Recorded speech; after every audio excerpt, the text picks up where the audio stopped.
Welcome back. Now that we've produced our predictions, the big question is, how do we know if they're any good?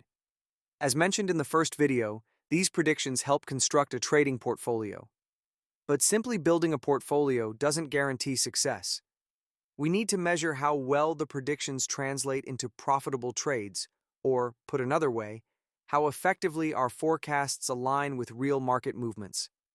In this segment, we'll explore the metrics and methods used to evaluate the quality of our predictions, ensuring that any trading strategy built on them can be both robust and profitable in live market conditions.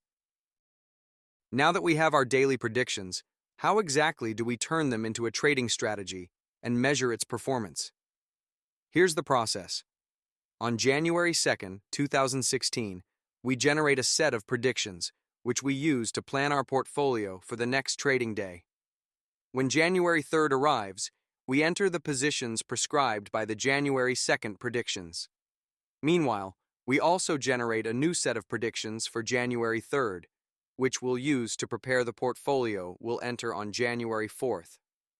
On January 4th, we exit the positions from January 2nd, realize any profit or loss, then enter the positions from January 3rd's predictions.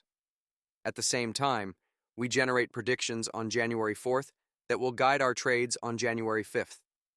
This daily cycle repeats throughout the evaluation period, with each day's predictions dictating the next day's positions.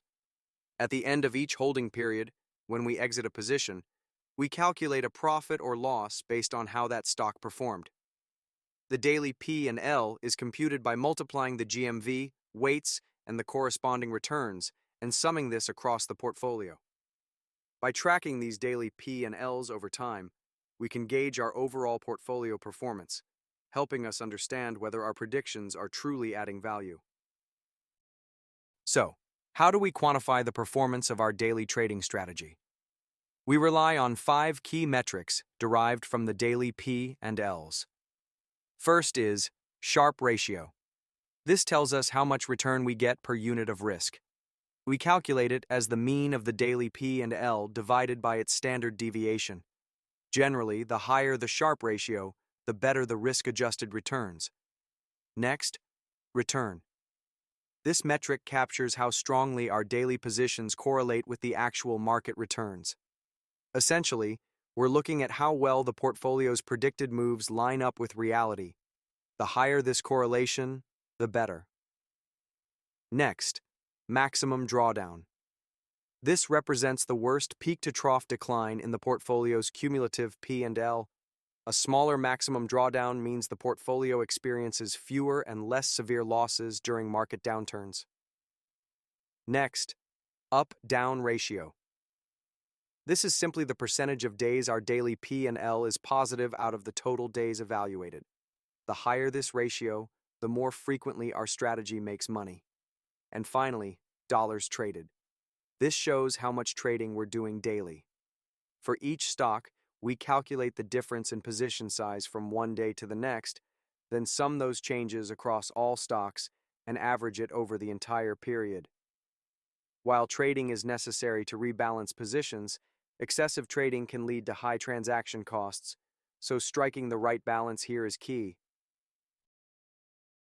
In this final segment, let's walk through how to backtest your predictions using a script called evaluation.py. This script evaluates your model's performance over a specified date range and calculates the 5 key metrics we've discussed. First, you'll need to provide several arguments. Start date, the date when the evaluation period begins. End date, the date when the evaluation period ends. Investment amount, the capital you're allocating to the backtest. We'll use $100 million for this Datathon. Alpha path, the file path to your predictions. This file should include the quick code and your predicted returns, YPRED. Y true, the name of the column containing the actual true returns you're trying to predict frequency. This corresponds to how often your model is refit, matching their fit frequency in your workflow. Period, an adjustment factor for the Sharpe ratio based on holding period. Since we're evaluating one-day returns, we set this to 1. This script outputs a results summary file containing the 5 performance metrics we've been talking about: the Sharpe ratio, return, maximum drawdown, up-down ratio, and dollars traded. These metrics are the core of our Datathon's model evaluation. By checking your results summary, you can see how well your predictions perform and, if needed, refine your model to improve future results. That wraps up our tutorial video series on the end-to-end model building process for the upcoming Datathon. We hope these videos have helped you better understand how to approach the challenge. Now is a great time to roll up your sleeves, explore the provided scripts, and practice building your own models. Familiarity with these tools and techniques will give you a major advantage during the competition. On behalf of the entire organizing team, thank you for watching, and best of luck. We can't wait to see what you create at the event.